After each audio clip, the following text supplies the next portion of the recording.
My name is Gianni Lee, visual artist from Philadelphia, Pennsylvania.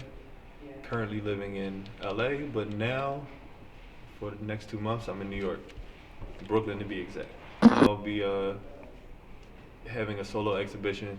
This is my first, this is my first dive or dip into the art world, into visual art.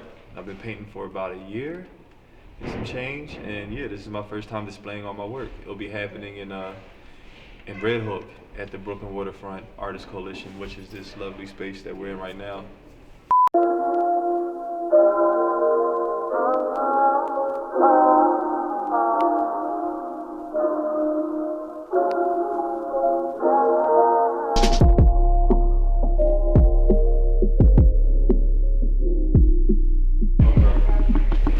I feel like art is a form of self-expression, but I feel like art is more so your voice, if anything. And you notice with human beings, we all have our own voice. Like, to a certain extent, you know what a Johnny Depp sounds like, you know what LeBron James sounds like, you know what Michael Jackson sounds like, you know their voice, in other words, that's their identity. As a black man, I feel like, society's going against me. And as a black man, I feel like sometimes even our own people are going against me or going against us. And as a black man, sometimes I feel like, like our own women are going against us because of society, because it's just made to hate us. It's made to, pick us apart and categorize us and put us in a box and, criminalize, villainize, you know what I mean? And I don't want to say that we're not always the victim, but we're in a society where we've been disenfranchised for years and years and years, and it keeps going and it keeps going. So, sometimes you want to scream out, why won't you hear me? Not only can you connect to it as a male, but you can connect to it as a human being. Any person has had that moment where they want to be heard and they're not, you know what I mean? So, why won't you hear me? I feel like that is a universal term that anybody can relate to.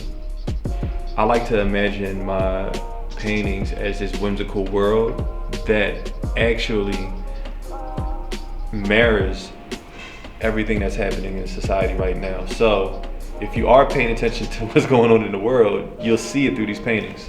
It could be anything from the jackets behind me, or my bigger canvas pieces, or even my smaller ones. So I think everyone has a deeper meaning, and they all come together to tell a cohesive story. But what I like about my paintings is the fact that you can draw your own conclusions from them.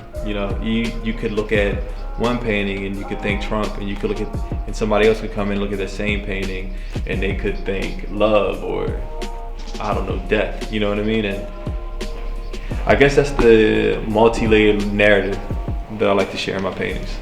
I want people to feel whatever the fuck they want to feel. You know what I mean? Like, it's not really a right or wrong answer for that.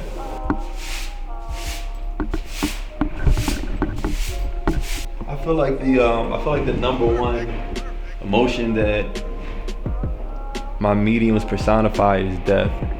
And I say death because there's always light at the end of the tunnel. You know what I mean? There's always a positive to that negative. There's always an end to that story. And that's how we should look at things. We shouldn't be scared of death. Death can be taboo sometimes, and people are afraid to talk about it, or they think it's too dark, and looking at my paintings, you wouldn't even think that they're about death, but it's a constant struggle, and after death there's life.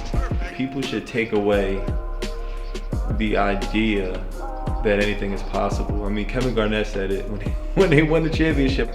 That hit home to me, but as just like a kid from the hood, and you see another disenfranchised black man, but on the biggest stage in the world, the NBA Finals, he wins everything and says anything is possible. So hopefully when people see my work, they think the same thing, because I just started painting last year. It hasn't even, honestly for me, it hasn't even been a full 12 months because I was off and on with it. You know what I mean? I wasn't painting every day. But still, if I can do this, come on. Anybody can do it.